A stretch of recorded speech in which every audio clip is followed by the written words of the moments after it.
Dengan kompetensi dasar 1.10 menjalankan kewajiban berpuasa di bulan Ramadan sebagai implementasi dari pemahaman rukun Islam. 2.10 menunjukkan sikap sabar dan mengendalikan diri sebagai implementasi dari pemahaman hikmah puasa Ramadan. 3.10 memahami hikmah puasa Ramadan yang dapat membentuk akhlak mulia.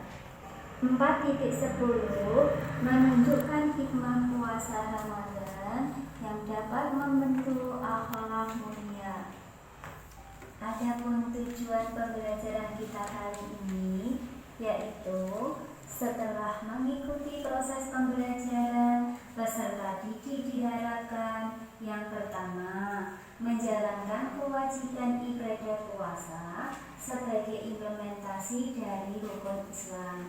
Yang kedua, menunjukkan sikap sabar dan mengendalikan diri sebagai implementasi dari puasa Ramadan. Yang ketiga, memahami hikmah puasa yang dapat membentuk akhlak mulia. Dan yang keempat, menunjukkan hikmah puasa yang dapat membentuk akhlak mulia. Anak-anakku yang sholih dan sholihah, minggu yang lalu kita telah mempelajari pengertian puasa, syarat wajib puasa, syarat sah puasa, rukun puasa, hal-hal yang membatalkan puasa, serta hal-hal yang merusak pahala puasa. Nah, selanjutnya kita akan mempelajari subtema 2, yaitu memperbanyak kebaikan di bulan Ramadan. Anak-anakku yang sholih dan sholihah, perbuatan apa sajakah yang dapat memperbanyak pahala di bulan Ramadan? Jawabannya adalah yang pertama, sholat tarawih. Yang kedua, tadarus Al-Quran. Yang ketiga, memperbanyak sedekah. Sholat tarawih adalah sholat sunnah yang dikerjakan pada malam bulan Ramadan setelah sholat Isya. Adapun rakaat sholat tarawih ada yang 20 dan ada yang 8.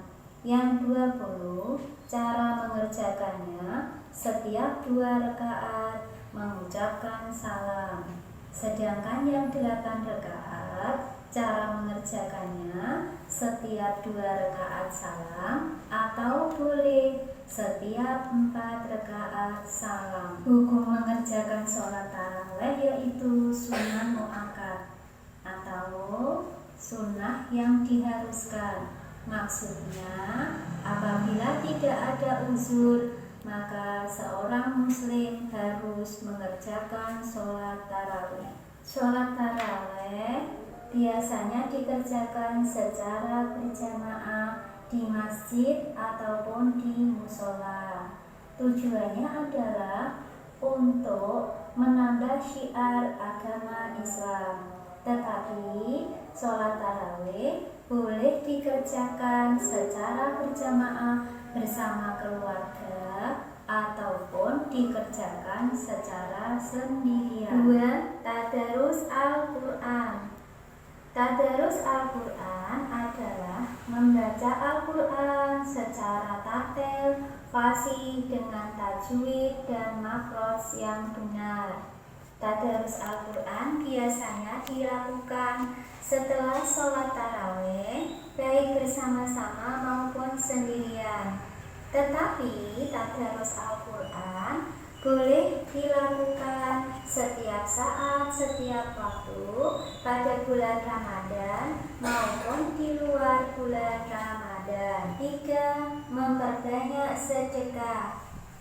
Bersedekah maksudnya memberikan sesuatu yang bermanfaat kepada orang lain dengan hati yang ikhlas karena mengharap ridho Allah Subhanahu. Di antara sedekah yang dapat kita lakukan adalah yang pertama, memberikan makan kepada orang yang berbuka puasa. 2. Memberikan bahan makanan kepada fakir miskin. 3. Memberikan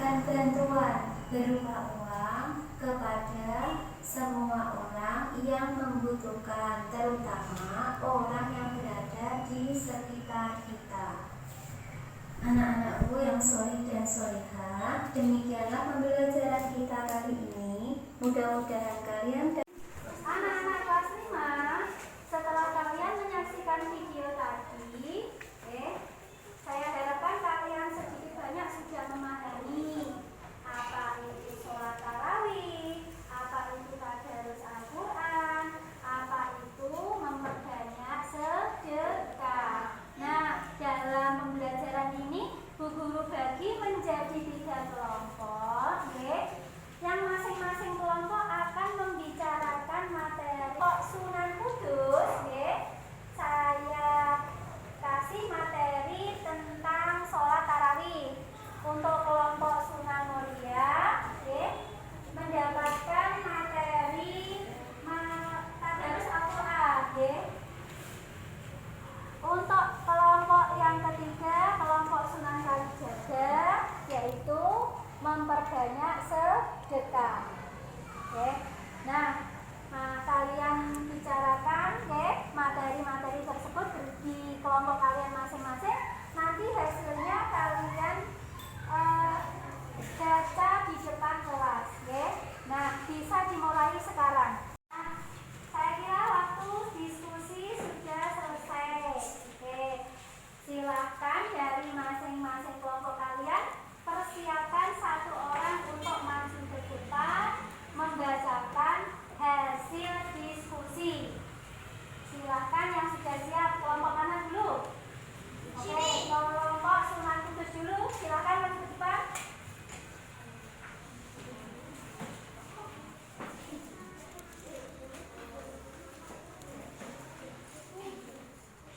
Nama saya Dinda, Kak. Assalamualaikum warahmatullahi wabarakatuh. Waalaikumsalam warahmatullahi wabarakatuh. Nama saya Dinda Farisa Negara, panggilannya Dinda. Saya dari kelompok Sunan Kudus akan membacakan hasil diskusi tentang sholat tarawih.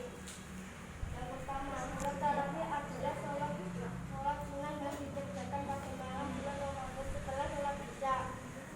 2. Sholat tarawih adalah sunnah yang muakkad, yaitu sunnah yang diharuskan. Maksudnya suatu keharusan bagi seorang muslim apabila tidak ada unsur yang menghalangi. 3. Jumlah rakaat sholat tarawih ada yang 20, ada yang 8, yang 20 rakaat mengerjakan setiap 2 rakaat salam, yang 8 rakaat mengerjakannya setiap 2 rakaat salam atau setiap 4 rakaat salam. Sholat tarawih biasanya dikerjakan secara berjamaah baik di masjid atau di musola. Waktu sholat tarawih dikerjakan adalah setelah sholat isya. Sekian diskusi tentang sholat tarawih. Tepuk tangan. Nah, itu tadi hasil dari kelompok Sunan Kudus membacakan tentang sholat tarawih. Dilanjutkan sekarang kelompok 2 Sunan Kalijaga yang akan menyampaikan materi tentang apa, Dik? Tentang tadarus Al-Quran. Silahkan salah satu di antara kalian maju ke depan.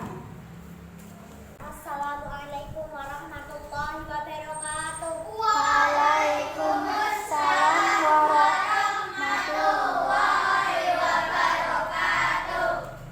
Nama saya Abdi Ilma, bisa dipanggil Ilma. Saya dari kelompok Sunan Kalijaga akan membacakan hasil diskusi tentang tadarus Al-Quran. 1. Tadarus Al-Quran adalah membaca Al-Quran secara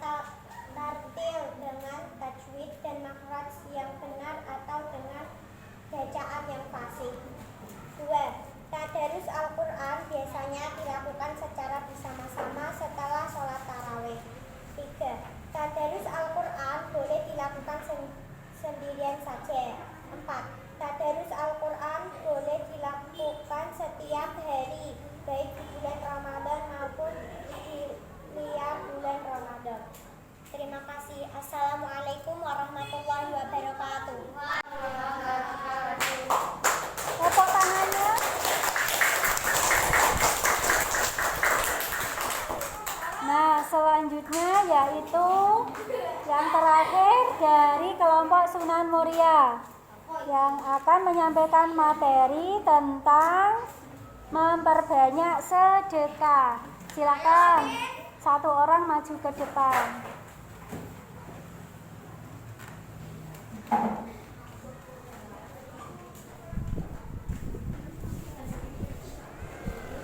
Assalamualaikum warahmatullahi wabarakatuh. Waalaikumsalam warahmatullahi wabarakatuh. Nama saya Yasmin Hanifah, bisa dipanggil Yasmin. Saya dari kelompok Sunan Muria akan membacakan hasil diskusi tentang memperbanyak bersedekah. 1. Bersedekah artinya memberikan sesuatu yang bermanfaat kepada orang lain dengan niat ikhlas karena mengharap ridha Allah Subhanahu wa taala. 2. Bersedekah hukumnya sunnah. 3. Bentuk-bentuk sedekah yaitu memberi makan orang yang berbuka puasa, memberi bahan makanan kepada fakir miskin, memberikan bantuan berupa uang kepada orang-orang yang membutuhkan terutama tetangga kita. Demikian hasil diskusi dari kelompok Sunan Muria. Wassalamualaikum warahmatullahi wabarakatuh. Waalaikumsalam warahmatullahi wabarakatuh. Tepuk tangannya.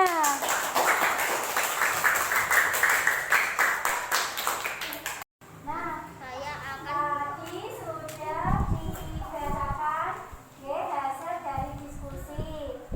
Silakan dari kelompok masing-masing menanggapi hasil diskusinya. Yang mau bertanya silakan ya. Ya, kelompok apa ini? Kelompok Sunan Kalijaga. Dari mana Kalijaga? Ya, bertanya kepada kelompok Sunan Kudus. kepada kelompok Sunan Kudus. Kelompok Sunan Kudus siap. Ada temanmu yang mau bertanya. Yang keras pertanyaannya ya, siapa? Apakah sholat tarawih boleh dikerjakan di rumah bersama keluarga atau sendirian saja? Ya, Kami akan menjawab. silahkan dijawab dari kelompok Sunan Kudus. Kami akan menjawab pertanyaan dari kelompok Sunan Kalijaga. Sholat tarawih boleh dikerjakan berjamaah di rumah bersama keluarga atau boleh dikerjakan sendirian, tetapi sebaiknya dikerjakan berjamaah di masjid atau musola supaya Dikerjakan di rumah bersama keluarga atau sendiri saja. Tapi yang lebih baik bagaimana tadi?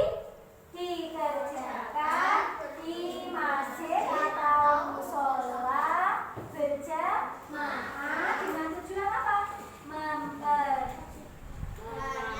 Menambah syiar Islam. Yuk selanjutnya yang mau bertanya lagi dari kelompok mana? saya dari kelompok Sunan Muria, Ya, mau bertanya? kelompok Sunan Kalijaga. Ya, untuk kelompok Sunan Kalijaga siap, Ge? Ya, silakan. Bagaimanakah cara melakukan tadarus Al-Quran di masjid atau di musola? Bagaimanakah cara melakukan tadarus Al-Quran di masjid atau musola?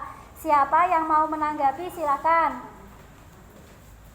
Ya, silakan. Caranya dengan membaca bergantian atau satu orang membaca yang lain menyimak. Terus bergantian. Ya, dengan cara salah satu orang membaca, yang lain menyimak. Ya, begitu cara terus-menerus bergantian. Nah, selanjutnya sekarang dari kelompok mana lagi yang mau bertanya? Ya, kelompok Sunan Kudus mau bertanya sama? Saya akan bertanya kepada kelompok Sunan Muria. Ya, pertanyaannya Apakah kita boleh bersedekah kepada orang kaya, contohnya memberikan makan orang kaya untuk berbuka puasa? apakah orang kaya boleh diberi sedekah? Boleh apa tidak? Jawabannya boleh. Alasannya? Selanjutnya dari kelompok mana lagi yang mau bertanya? Ya, kelompok Sunan Kudus mau bertanya kepada kelompok Sunan Muria. Yang mau ditanyakan apa?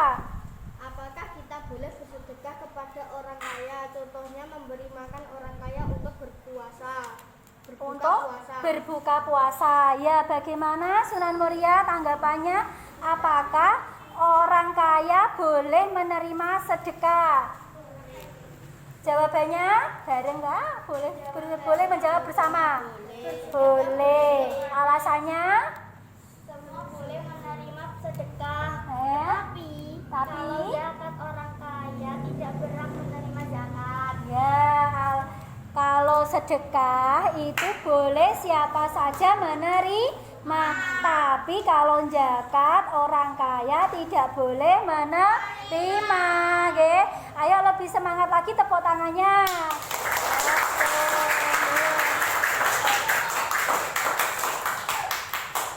Nah, sekarang apakah masih ada pertanyaan atau sudah cukup?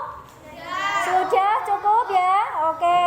Nah, intinya pembelajaran hari kita tutup dengan yel-yel semangatnya dulu. Ayo.